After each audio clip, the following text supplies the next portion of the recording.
Ryo and Kevin had been married for many years. From the perspective of friends and neighbors, theirs was a stable, respectable marriage. Kevin was a man who valued discipline. Time mattered to him. Work mattered to him. He believed responsibility was a form of love, even if he rarely said it out loud. In the early years, that seriousness had reassured Ryo, but as time passed, the same structure that once brought comfort began to feel rigid, almost invisible in its presence, yet heavy in its effect. ああ、時間だ。いただきます。Ryo didn't wake up one day feeling unhappy. There was no single argument, no defining conflict. Instead, the feeling crept in quietly. It appeared in small, easily dismissible moments. そんなに時間気にしないで食べなくてもいいんじゃない？俺の仕事知ってるだろ？電車の運転手だぞ。知ってるけど、ここは駅じゃないし。1分1秒でダイヤの乱れが発生して、最悪事故につながることだってあるんだよ。時間なんてそんな気にしなくて楽しく食べた方がいいじゃない。君はいいんだよ。俺は体内時計を鍛えてるだけだから。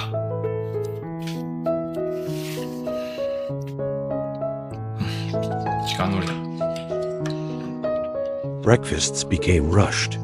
Conversations paused and never fully resumed because a meeting ran late. Even shared silences began to feel different, not peaceful, but unfinished. She told herself it was normal. Everyone gets busy.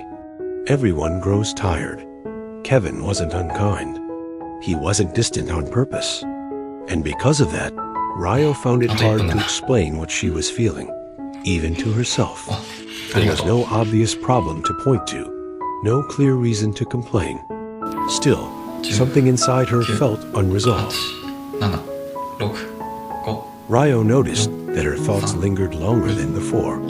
She replayed ordinary interactions in her mind, wondering if she was reading too much into them. She questioned her own sensitivity, reminding herself that Kevin had always been this way. He expressed care through stability, not through words or gestures. And yet, the absence of those small emotional signals began to weigh on her. One evening, as Ryo and Kevin prepared dinner together, there was an unexpected knock at the door. 誰だこの時間に。誰かしら。ちょっと出てくるね。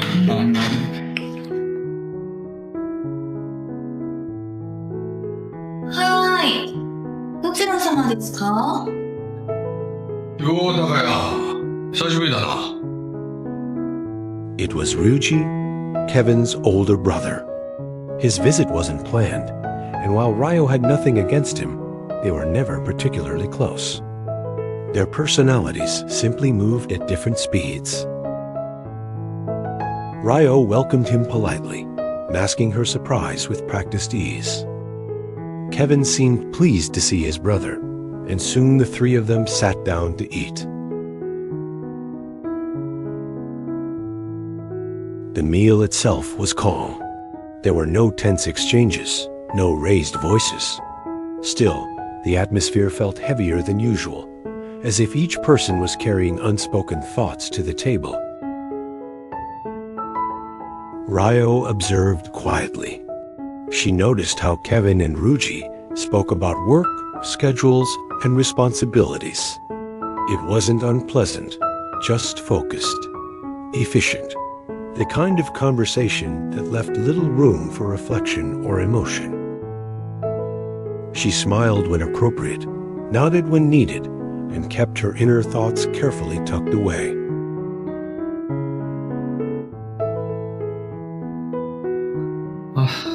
兄貴は帰った？うん。ほんとなんで来たんだよ。ったく。When Ryuji eventually left, the house returned to its familiar quiet. Kevin cleaned up, checked the time, and prepared for the next day. Nothing unusual happened, and yet Ryo felt the same subtle weight settle back into her chest. Life continued exactly as it always had, and that was precisely what unsettled her.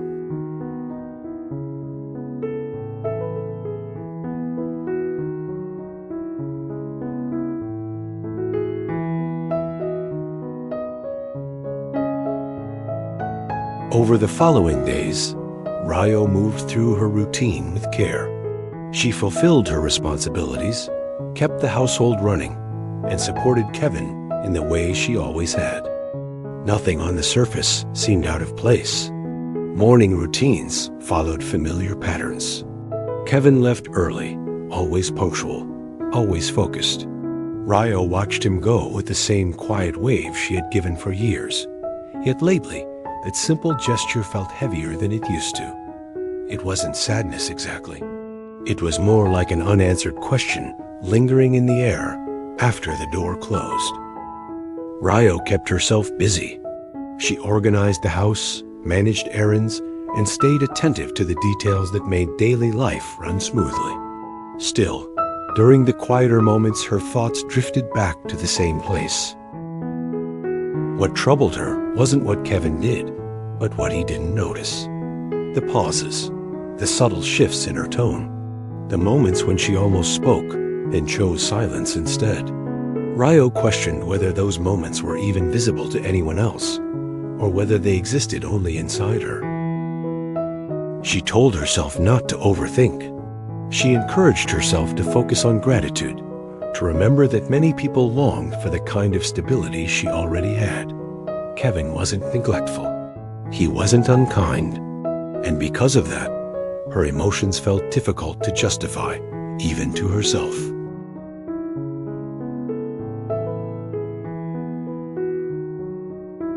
One afternoon, while sorting through a calendar, Ryo noticed the date quietly approaching. Her birthday was only a few days away. The realization caught her off guard, not because she had forgotten, but because she hadn't thought much about it at all.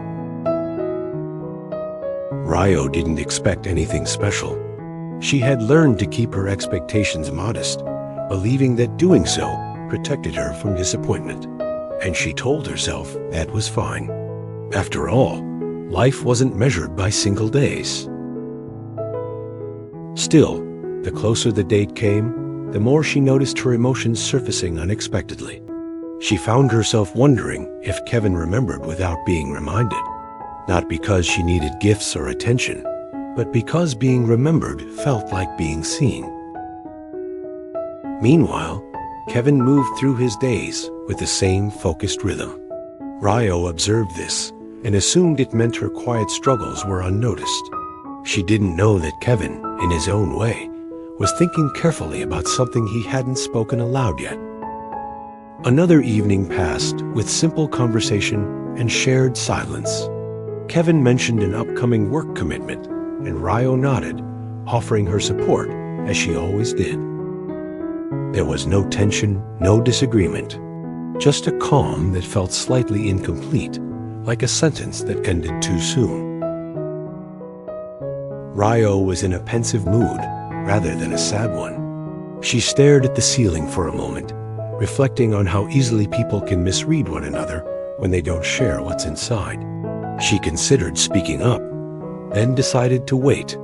Timing mattered, she believed, and perhaps clarity would come with patience. What Ryo didn't realize was that this waiting, this space between words, was about to be filled in a way she never anticipated. Not through grand declarations or dramatic changes, but through something simple, intentional, and deeply human. That day, Kevin had said that work might keep him working later than usual, and she accepted the explanation without question.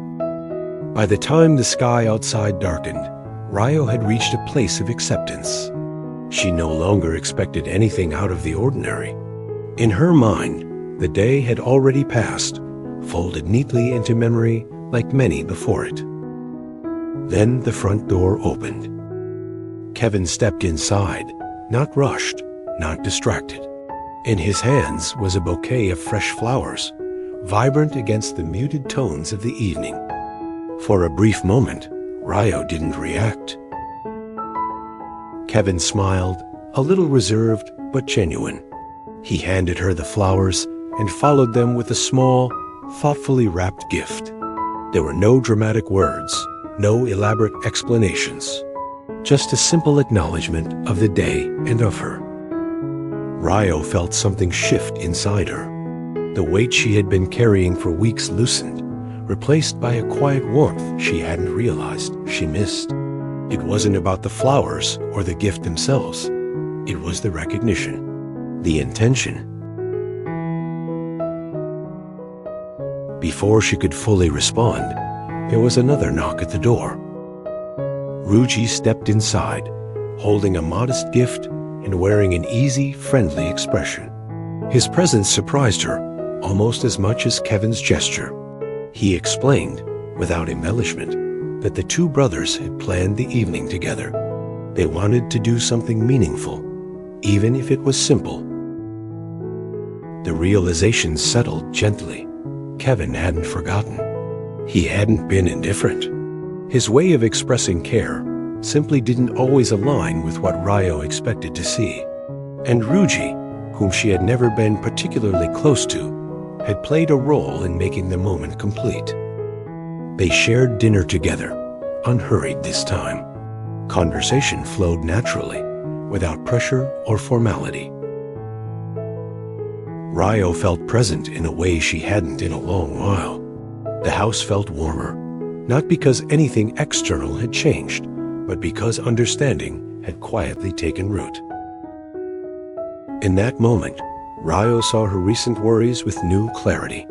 They hadn't been unreasonable, but they also hadn't told the full story. Assumptions had filled the gaps where communication hadn't reached.